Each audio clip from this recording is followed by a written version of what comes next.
5 Places Where I Felt Lifeless, by Krishna's Mercy. जो चेतन कह ज, द करे ज, दही करे चैतन्य, असमर्थ रघुनायक ही भजें जीव ते धन्य.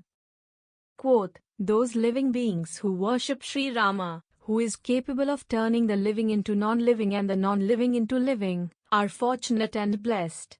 Dohavali, 128. 1. Within School. I suffered through 12 plus years. Add several more for college. Within that time, there was not one day that I looked forward to attending. I hated every second of it. Granted, I'm thankful for the education. It was worthwhile to learn how to read, write, do math, and so forth. I still felt trapped. There was no life in me. Whatever I wanted to do was not permitted. You had to follow a certain way or face scorn and ridicule. I'm happy to forget that experience as soon as possible. 2. Within Work. Nobody is really free. People strive to climb the corporate ladder. There are people who go into business for themselves. They think they will escape the office politics. Instead, they end up working even harder, from morning until night. This is no way to spend an existence. Constant meetings. The phoniness of saying that we are all in this together, that we are family. Give me a break. Nobody cares about anyone else. They are doing it for the money. In its stripped-down form, it is survival. 3. Within Family. They are at the absolute worst. People tell you how exciting it is to become a parent. A new baby coming to the house. It will be so great. It isn't. The last several years have been absolute misery. There was nothing enjoyable about it. Have you ever been in a situation where you can't do anything? Literally, there is nothing you can do. No watching television. No reading a book. Not sitting down and doing work. This is because you are constantly getting interrupted. There is non-stop interference. Screaming from morning until night. I would rather find anything else except this.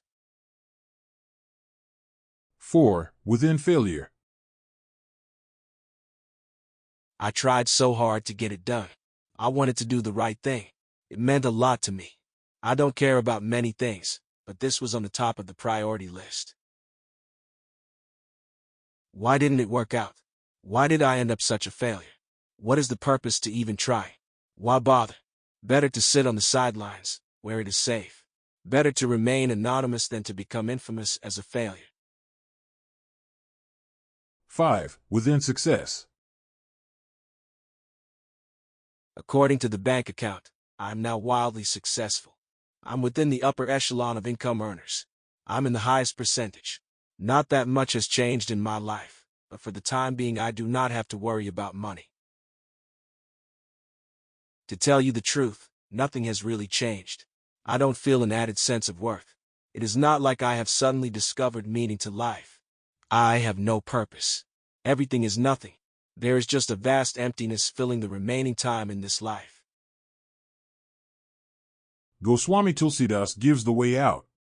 From a brief period of interaction, from associating with 2 sentences in a dialect of Hindi, coupled together, I can feel invigorated. I can feel full of life.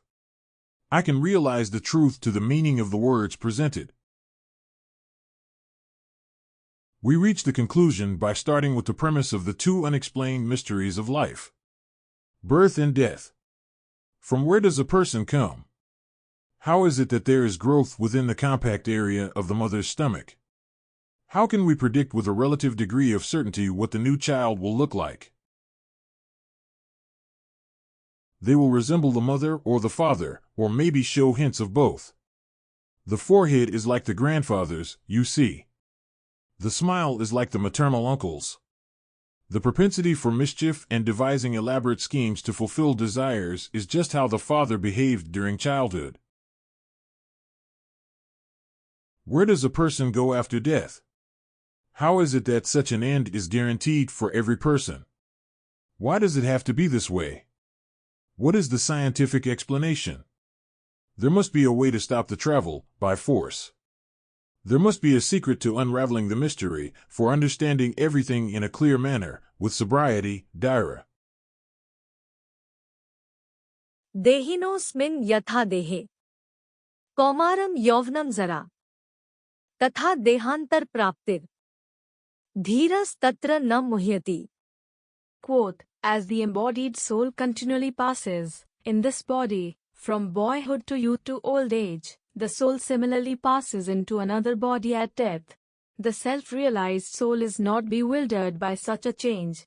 Lord Krishna, Bhagavad-gita, 2.13. Tulsidas says that the hero of the Raghu dynasty is responsible. Raghunataka is the one who can inject life into the lifeless. He is the seed-giving father.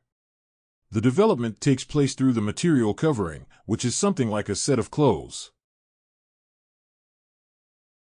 सर्वयोनिषु कौन्ते मूर्तया संभवन्ति याः तासा ब्रह्मा महद् योनिर् अहं बीजप्रदः पिता. Quote, it should be understood that all species of life, O son of Kunti, are made possible by birth in this material nature, and that I am the seed-giving father. Lord Krishna, Bhagavad-gita, 14.4. The same Raghunataka can take away life. That which was previously vibrant, full of life, animated, and energetic suddenly ceases to function. The individual is gone, though they leave the body behind. There is a master to control these various energies of the universe.